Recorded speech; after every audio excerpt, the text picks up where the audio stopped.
Bismillahirrahmanirrahim. Assalamu alaikum. Dear students, my name is Professor Junaid Javed and today we are going to discuss chapter number 8. आज का हमारा lecture number 11 है जो कि हमारे chapter number 8 के तमाम शॉर्ट क्वेश्चंस पर मुश्तमिल है। यानी आज के लेक्चर में हम चैप्टर को एक तरह से रिवाइज करेंगे इन the form of short questions. जैसे कि आपको मालूम है आपके पेपर में एमसीक्यूज के अलावा शॉर्ट क्वेश्चंस भी आते हैं और पेपर का जो मेजर एरिया होता है या पोर्शन है वो शॉर्ट क्वेश्चंस पर मुश्तमिल होता है। तो हर चैप्टर के अंदर डिफरेंट तादाद में शॉर्ट क्वेश्चंस बोर्ड के पेपर में आते हैं और आज हम डिस्कस करेंगे कि शॉर्ट क्वेश्चंस को हमने कैसे अटेम्प्ट करना है। स्टूडेंट्स, पहली बात तो ये याद रखिएगा, अक्सर हमारे ज़हनों में ये बात होती है, ये डाल दी जाती है कि शॉर्ट क्वेश्चन के अंदर 2 नंबर का शॉर्ट क्वेश्चन है तो 2 लाइंस या 2 पॉइंट्स लिखेंगे तो 2 नंबर मिल जाएंगे। स्टूडेंट्स, ये एक मिसकंसेप्शन है। कुछ डेफिनेशंस या शॉर्ट क्वेश्चंस ऐसे होते हैं जो 3 से 4 पॉइंट्स पर मुश्तमिल होते हैं, यानी उनमें ख़त्म होंगे। कुछ बिल्कुल मुख्तसर से होते हैं जो 1 या 2 पॉइंट्स में भी मुकम्मल हो सकते हैं। तो इसमें आपने लेंथ पे नहीं जाना बल्कि आपने क्वेश्चन के अंदर पूछी गई बात का जवाब दुरुस्त तरीके से देना है। वो 2 लाइनों में भी हो सकता है, 4 लाइनों में भी हो सकता है, डिपेंडिंग अपॉन द क्वेश्चन। तो बेसिकली इस चीज को ज़हन से निकाल के हमने आज शॉर्ट क्वेश्चन डिस्कस करने हैं कि 2 नंबर का शॉर्ट क्वेश्चन है तो हमने उसमें 2 लाइनें या 2 पॉइंट ही लिखने हैं। कंप्यूटर का सब्जेक्ट टेक्निकल सब्जेक्ट है, इसमें असल चीज होती है कॉन्सेप्ट, लेंथ नहीं होती। अगर आप उस कॉन्सेप्ट को मुख्तसर अल्फाज में भी बयान कर देते हैं तो नंबर आपको अवार्ड कर दिए जाते हैं। हर शॉर्ट क्वेश्चन में कुछ कीवर्ड्स होते हैं जिनको अगर आप सेंटेंसेस की फॉर्म में लिख दें तो एग्जामिनर को वो बात समझ आ जाती है। हमने बेसिकली आज के लेक्चर में शॉर्ट क्वेश्चंस के वो कीवर्ड्स डिस्कस करने हैं जो एग्जामिनर चेक करता है पेपर को चेक करते वक्त। तो आइए इसका आगाज करते हैं। इन कीवर्ड्स को ही अगर आप सेंटेंसेस में बयान कर दें तो आपका शॉर्ट क्वेश्चन कंप्लीट हो जाएगा। तो आइए चलते हैं और अपने शॉर्ट क्वेश्चंस का आगाज करते हैं। फर्स्ट ऑफ ऑल, पहली बात आपसे पूछ लिया जाए what is a programming language, तो चंद बातें हैं जो इसमें आप बताएंगे। पहली बात, it is a way of communication और means of communication between user and computer. और इसका पर्पस क्या है? It is used to write computer programs. यहां तक बात लिख देते हैं तो डेफिनेशन तो मुकम्मल हो जाती है। It is a way of communication between user and computer and it is used to write computer programs. लेकिन अगर आप 1-2 प्रोग्रामिंग लैंग्वेजेस की एग्जांपल्स भी दे देते हैं तो एग्जामिनर के लिए आपका नंबर काटना मुश्किल हो जाएगा। साथ इसके आप ऐड कर देते हैं 1-2 examples, for example C, C++ etcetera. अब आपकी डेफिनेशन मुकम्मल हो गई। तो बाद सवाल ऐसे होंगे जिसमें एब्रीविएशन आएगा, वो आपको लिखना होगा। कोशिश करें हर शॉर्ट क्वेश्चन के साथ जिसके साथ कोई एग्जांपल बनती है क्वेश्चन के साथ एग्जांपल जरूर पुट अप करें। नेक्स्ट देखिएगा, प्रोग्रामिंग लैंग्वेज के अंदर से 2 शॉर्ट क्वेश्चन निकलते हैं। What is low level language and what is high level language. पहले जरा लो लेवल लैंग्वेज को डिस्कस कर लें। The languages that are very close to the computer, they are known as low level languages. तो पहला point close to computer का आ गया। Second one, चूंकि ये लैंग्वेजेस कंप्यूटर के क्लोज होती हैं तो यूजर के लिए they are difficult to understand. हम कह सकते हैं इनका सिंटेक्स डिफिकल्ट होता है। और दूसरी जो मेन प्रॉपर्टी है जिसका जिक्र आपने लाजमी करना है कि low level languages are machine dependent. Machine dependent को आप एक्सप्लेन कर सकते हैं कि machine dependent languages are those languages in which the program cannot be transferred on other type of computer system. It is only executed on a type of computer on which it is written or developed. तो ये चंद एक points थे जो main आपने लाजमी तौर पर लो level language के अंदर लिखने हैं। एक मशीन डिपेंडेंट वाला और एक difficult for user and close to computer वाला। नेक्स्ट क्वेश्चन देखिएगा, what is high level languages. अब हाई लेवल लैंग्वेजेस के फीचर्स तो बेशुमार हैं, आप जितने मर्जी लिख लें ये कम नहीं होंगे। हाई लेवल लैंग्वेजेस का main point, they are user friendly languages. इसको आप एक्सप्लेन कैसे कर सकते हैं User friendly means they are easy for a programmer to write a program in high level languages because it uses English like words in programming statements. इसका सबसे बड़ा फायदा है प्रोग्राम को मॉडिफाई करना या डीबग करना आसान होता है because of human like language. इसके अलावा लो लेवल लैंग्वेजेस तो होती थी मशीन डिपेंडेंट, यहां आप दूसरी प्रॉपर्टी का जिक्र लाजमी करेंगे, they are machine independent languages. अब ये दो शॉर्ट क्वेश्चंस आपके होते हैं कंप्लीट. अगर आप इसको मजीद परफेक्ट करना चाह रहे हैं तो आप एक आध एग्जांपल हाई लेवल लैंग्वेज की लिख सकते हैं और एक आध एग्जांपल लो लेवल लैंग्वेज की लिख सकते हैं. लो लेवल लैंग्वेजेस के अंदर आप बता सकते हैं इसमें दो टाइप्स, मशीन लैंग्वेज और असेंबली लैंग्वेज की आएगी. और हाई लेवल लैंग्वेजेस की एग्जांपल्स में आप सी, C++ या जावा लिख सकते हैं. तो ये इब्तदाई शॉर्ट क्वेश्चंस हमने डिस्कस किए. नेक्स्ट क्वेश्चन के लिए आइए फर्दर मूव करते हैं.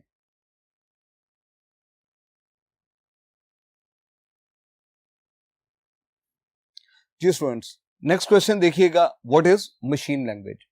अब पहले तो आप मशीन लैंग्वेज का इंट्रोडक्शन देंगे. It is first generation language. its instructions consist of zeros and ones. That is why it is difficult to learn and understand. इसके अलावा आप ये भी बता सकते हैं native and basic language of computer system, और साथ लो लेवल लैंग्वेज की चूंकि ये टाइप है इसलिए आप मशीन डिपेंडेंट का पॉइंट यहां पर जरूर लिखेंगे. तो समराइज अगर आप करें तो एक आप इसका जिक्र करेंगे, it is difficult for the user to understand because instructions are written in the form of zeros and ones. और अगली बात आप लिखेंगे, as it is a low level language therefore it is machine dependent. और अगर आप इसको मजीद perfect करना चाहें तो आप मशीन डिपेंडेंट बता सकते हैं, a language that runs on only one type of computer only. इसके बाद नेक्स्ट क्वेश्चन है, what is assembly language. Assembly language की डेफिनेशन आपसे मांगी गई है. अब आप पहले इंट्रोडक्शन देंगे, it is also known as 2GL यानी second generation language. In this language instructions are written in the form of mnemonics. Mnemonics explain करें कि दे आर इंग्लिश वर्ड्स और symbols that replaces zeros and ones from machine language. फिर आप बता सकते हैं, as symbols are used in this language therefore it is also known as symbolic language. और चूंकि इसमें symbols यूज होते हैं इसलिए ये लैंग्वेज डायरेक्टली अंडरस्टैंडेबल नहीं है. First it needs to be translated into machine language with the help of an assembler. तो ट्रांसलेटर असेंबलर का जिक्र भी आप इसमें करेंगे. इसके बाद स्टूडेंट्स एक बड़ा इंपॉर्टेंट शॉर्ट क्वेश्चन है, question number 6, what is meant bye portability of a language. Students, portable चीज कौन सी होती है जिसको आप एक जगह से दूसरी जगह ट्रांसफर कर सकते हैं, पोर्ट कर सकते हैं. तो पोर्टेबिलिटी ऑफ अ लैंग्वेज से मुराद ये है ability of a program to run on different types of machine architectures is known as portability of a language. यानी किसी लैंग्वेज या प्रोग्राम की वो सलाहियत जिससे वो multiple type of computer architectures के ऊपर एग्जीक्यूट हो सकता है, इस सलाहियत को हम पोर्टेबिलिटी कहते हैं. अब इसको आप रिलेट कर सकते हैं, जैसे मशीन लैंग्वेज, असेंबली लैंग्वेज, इसमें पोर्टेबिलिटी नहीं होती क्योंकि ये मशीन डिपेंडेंट होते हैं. लेकिन high level languages they are highly portable because a program written in high level language can be executed on different types of computer systems.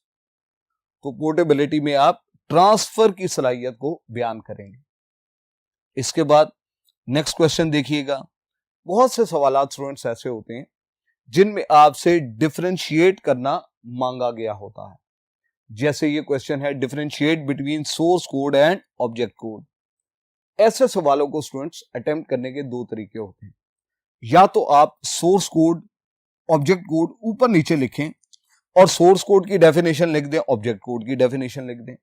एक तरीका तो ये है. एक तरीका यह है कि आप दरमियान में लगाते हैं लाइन, एक तरफ सोर्स कोड, एक तरफ ऑब्जेक्ट कोड. इस हेडिंग के अंदर आप पॉइंट्स बना के इस डिफरेंसेस को वाजे कर देते हैं. अब फॉर एग्जांपल सोर्स कोड और ऑब्जेक्ट कोड में क्या डिफरेंस है? सोर्स कोड किसी हाई लेवल लैंग्वेज में लिखा जाएगा, जबकि ऑब्जेक्ट कोड मशीन लैंग्वेज में लिखा जाएगा. A code written in high level language is known as source code and a code written in machine language is called object code. दूसरा difference क्या है? सोर्स कोड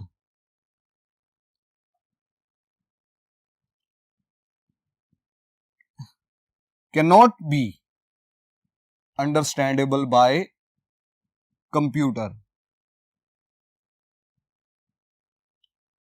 और machine code it is directly understandable by computer.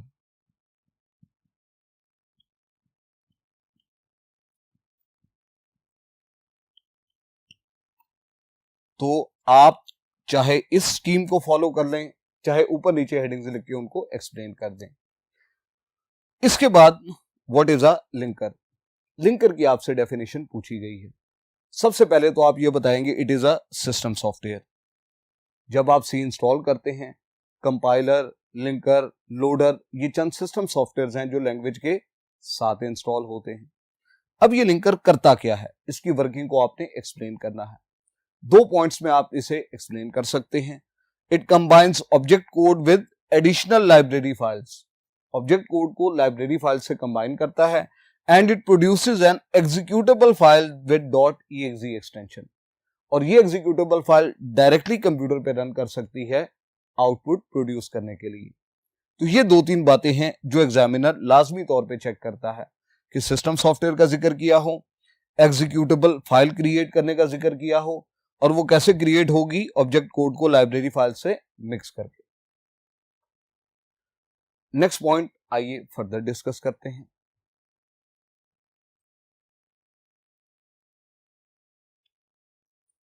Next question है students, what is loader? Just like a linker, loader is also a system software. तो पहली बात हम बताएंगे it is a system software. अगली बात इसका फंक्शन. आपको मालूम है जब लिंकर एक एग्जीक्यूटेबल फाइल क्रिएट कर देता है तो उसको मेमोरी में ट्रांसपोर्ट करना होता है. हम बताएंगे loader is a software, system software that loads .exe file in the memory for execution, ताकि ये उसे मेमोरी में लोड करे और सिस्टम इस फाइल को एग्जीक्यूट करके हमें आउटपुट प्रोड्यूस कर दे. इसके बाद नेक्स्ट क्वेश्चन देखिएगा, differentiate between compiler and interpreter. अब इस सवाल को भी हम एक और तरीके से करेंगे. जैसे हमने पहले देखा था डिफरेंशिएट करने वाला सवाल, आप एक तरफ कंपाइलर लिखेंगे, एक तरफ इंटरप्रेटर लिखेंगे और इनको आपस में डिफरेंशिएट करेंगे. पहला पॉइंट, ये भी हाई लेवल लैंग्वेज को मशीन लैंग्वेज में करता है, जबकि इंटरप्रेटर भी HLL को मशीन लैंग्वेज में कन्वर्ट करता है. दूसरी चीज आप एक्सप्लेन करेंगे difference of working. Difference of working क्या है? ये करता है होल प्रोग्राम, जबकि इंटरप्रेटर कन्वर्ट करता है स्टेटमेंट बाय स्टेटमेंट. इसके बाद आप बताएंगे कि चूंकि कंपाइलर होल प्रोग्राम को ट्रांसलेट करता है इसलिए फास्ट, जबकि इंटरप्रेटर चूंकि लाइन बाय लाइन चलता है तो ये क्या है? स्लो होगा. तो ये 2-3 पॉइंट्स आप लिख के इनका डिफरेंस वाजे कर सकते हैं. अगर आप इसको मजीद परफेक्ट करना चाहें तो आप एक एग्जाम्पल दे सकते हैं कंपाइलर कहां यूज होता है और एक एग्जाम्पल दे सकते हैं इंटरप्रेटर कहां यूज होता है. आप कह सकते हैं कि सी लैंग्वेज का ट्रांसलेटर कंपाइलर है और बेसिक लैंग्वेज में जो ट्रांसलेटर इस्तेमाल होता है वो इंटरप्रेटर है. इसके बाद स्टूडेंट्स टाइप्स ऑफ एरर्स. ये आपसे 3 शॉर्ट क्वेश्चन बहुत इंपॉर्टेंट है, पूछे जा सकते हैं. जब भी टाइप्स ऑफ एरर वाला सवाल आए तो पहली चीज तो आपने रीजन दे दी कि एरर क्यों आता है, किस वजह से आता है, और दूसरी चीज आपने एक एग्जाम्पल लाजमी तौर पे जरूर लिखनी है. अब जैसे जब सिंटेक्स एरर का क्वेश्चन आपको आएगा, आप बताएंगे it occurs due to violation of grammar rules of high level language, कि ग्रामेटिकल रूल्स को वायलेट करने से आता है. इसको डिटेक्ट करना इजी है क्योंकि इसको डिटेक्ट कौन करता है? कंपाइलर डिटेक्ट करता है at the time of compilation, और ये हमें एरर की लोकेशन और टाइप दोनों एक्सप्लेन करता है. तो हम इसमें लिखेंगे it occurs due to violation of grammar rules of high level language. It is easy to detect because it is detected by compiler that specifies the location and type of error. Example क्या देंगे, कोई keyword की spelling mistake syntax error में आती है. फिर run time error, they occur due to some illegal operation given by a program to a computer. और इस केस में it is detected by a computer and the error message is reported by computer. और इसकी example क्या हो सकती है, किसी नंबर को 0 पर डिवाइड किया जाए तो ये रन टाइम एरर की एग्जाम्पल है. और थर्ड टाइप ऑफ एरर है, अगर लॉजिकल एरर आपसे पूछ लिया जाता है what is meant by logical error, तो आप कहेंगे this type of error occur due to wrong logic और फॉल्टी एल्गोरिथम. इन दोनों में से एक वर्ड का जिक्र आपने जरूर करना है, या रॉन्ग लॉजिक बता दें या फॉल्टी एल्गोरिथम बता दें. फिर आप बताएंगे इसकी निशानी क्या है. A program cannot be stopped due to logical error. It shows wrong output and it is difficult to detect because you have to detect it manually. और इसकी एग्जाम्पल आप क्या दे सकते हैं, wrong mathematical formula, या data input is incorrect, या आप कह सकते हैं sequence of instruction is incorrect. तो ये चंद एक क्वेश्चन थे स्टूडेंट्स जो आपसे शॉर्ट क्वेश्चन में पूछे जाते रहे हैं और पूछे जा सकते हैं. नेक्स्ट डिस्कस करने के लिए आइए फर्दर मूव करते हैं. Next question, what are preprocessor directives. इसमें स्टूडेंट्स दो बातें आपने लाजमी तौर पे डिस्कस करनी है कि these are the instructions given to the compiler, कब, before beginning of actual program, and they always start with hash symbol. इसके बाद आप इसकी दो टाइप्स के नाम लिखेंगे कि hash include and hash define are two types of preprocessor directive. तो डेफिनेशन हो गई, साथ इसकी टाइप्स हो गई, क्वेश्चन आपका कंप्लीट हो जाएगा. नेक्स्ट क्वेश्चन देखिएगा. अब हैश इंक्लूड के ऊपर एक क्वेश्चन है और एक हैश डिफाइन के ऊपर सवाल है. दोनों ही इंपॉर्टेंट शॉर्ट क्वेश्चंस है. हैश इंक्लूड आपके प्रोग्राम को लाइब्रेरी के ऊपर एक्सेस देता है. तो पहली बात तो हम ये लाजमी लिखेंगे, it give program access to library, library पे एक्सेस देगा. और दूसरा इसका जो मेन पर्पस है कि it is used to add header files in a program. तो एक तो ऐड करता है हेडर फाइल्स, दूसरा लाइब्रेरी के ऊपर एक्सेस देता है. अब अगर आप इस सवाल को मजीद परफेक्ट करना चाहें तो आप एक बार हैश इंक्लूड से एक हेडर फाइल ऐड करवा के दिखा दें. For example hash include less than stdio.h और ग्रेटर देन. अब आपका सवाल मुकम्मल हो जाएगा. फिर हैश डिफाइन है, it is used to define a constant macro. क्या करता है, एक कांस्टेंट मैक्रो डिफाइन करने के लिए होगा. एंड मैक्रो नेम और value can not be change during program execution. जो वैल्यू आप रख देंगे वो प्रोग्राम के एग्जीक्यूशन के दौरान चेंज नहीं हो सकती. फिर आप इसकी जनरल फॉर्म बताएंगे, जैसे हैश डिफाइन, फिर मैक्रो नेम, और उसके बाद क्या देंगे, वैल्यू देंगे. तो फॉर एग्जाम्पल इसमें तीन चीजें हैं. स्टूडेंट्स इसमें क्या गलती करते हैं, या एंड पे सेमीकोलन लगा देते हैं, वो नहीं लगाना. मैक्रो नेम और वैल्यू के दरमियान इक्वल टू का साइन दे देते हैं, ये नहीं देना. सिंपली आपने तीन चीजें लिखनी है और दरमियान में स्पेस देनी है. फॉर एग्जाम्पल अगर आप पाई की वैल्यू डिफाइन करना चाहें तो आप एग्जाम्पल के तौर पे क्या लिखेंगे, हैश डिफाइन, मैक्रो का नेम क्या रख रहे हैं आप, पाई, और वैल्यू क्या रख रहे हैं, 3.14. अब प्रोग्राम की एग्जीक्यूशन में 3.14 पाई से रिप्लेस हो जाएगी. तो मकसद इसको समझाना नहीं था, मकसद ये है कि आपने सवाल का जवाब क्या लिखना है. आप ये 2 पॉइंट लिखेंगे, 7 सिंटेक्स और एक एग्जाम्पल देके अपने सवाल को मुकम्मल करेंगे. इसके बाद स्टूडेंट्स नेक्स्ट पॉइंट आइए फर्दर डिस्कस करते हैं.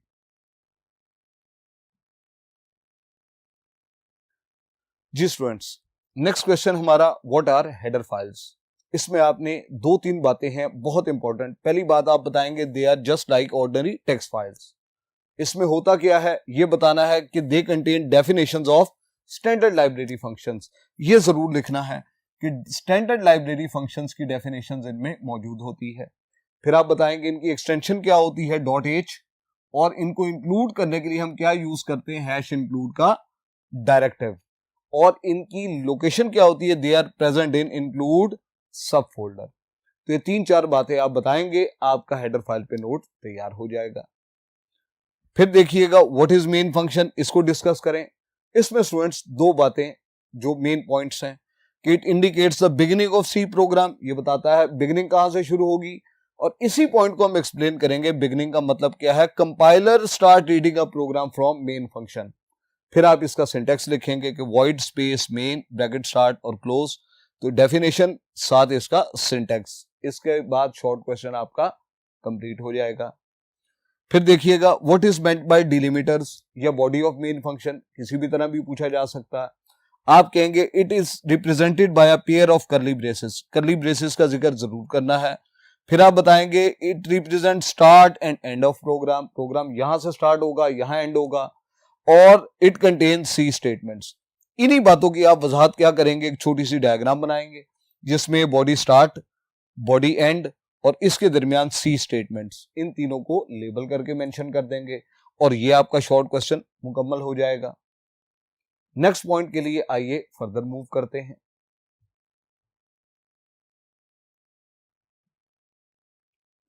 जी स्टूडेंट्स, नेक्स्ट 2 क्वेश्चंस हैं, आपसे डिफरेंस पूछा जाता है, differentiate between .c and .cpp files. In 2 files के दरमियान आपने डिफरेंस लिखना है। स्टूडेंट्स, जब आप टर्बो सी के एडिटर में फाइल सेव करते हैं तो बाय डिफॉल्ट फाइल की एक्सटेंशन आ रही होती है .cpp। .cpp का मतलब है it is a file that belongs to C++। आप इसे चेंज करके फाइल के नाम के साथ अपनी एक्सटेंशन रखते हैं, it stand for .c file. तो पहला डिफरेंस तो क्या है, .cpp C++ की फाइल है, .c C के फाइल है। अब C की फाइल सिर्फ फीचर्स रखेगी C के, it contains feature of C only, जबकि C++ file contain features of C and C++, इसमें दोनों के यूजफुल फीचर्स मौजूद होंगे। फिर देखिएगा differentiate between structured and unstructured programming language. आप क्या करेंगे, दरमियान में एक लाइन लगाएंगे, एक तरफ आपकी आ जाएगी स्ट्रक्चर्ड प्रोग्रामिंग, दूसरी तरफ आ जाएगी अनस्ट्रक्चर्ड प्रोग्रामिंग। अब इसमें 2 मेन पॉइंट्स हैं। पहली बात, स्ट्रक्चर्ड प्रोग्रामिंग लैंग्वेज कौन सी लैंग्वेज है जिसमें प्रोग्राम डिवाइडेड है मल्टीपल मॉड्यूल्स, तो मल्टीपल मॉड्यूल्स का जिक्र करेंगे।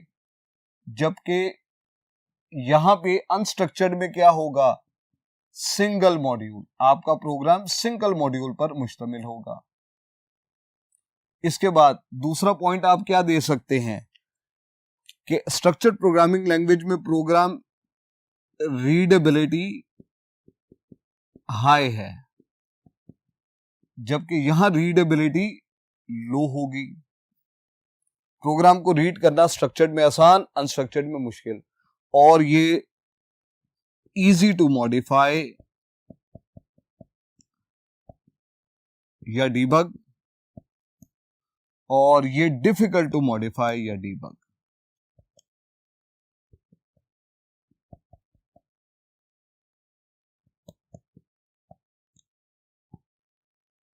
स्टूडेंट्स, ये चंद शॉर्ट क्वेश्चंस जो इस चैप्टर से रिलेटेड थे, हमने आज उनको डिस्कस किया। उम्मीद है आपने इनको ध्यान से समझा होगा। नेक्स्ट लेक्चर तक के लिए मुझे इजाजत दीजिएगा। अपना बहुत ख्याल रखिएगा। अल्लाह हाफिज।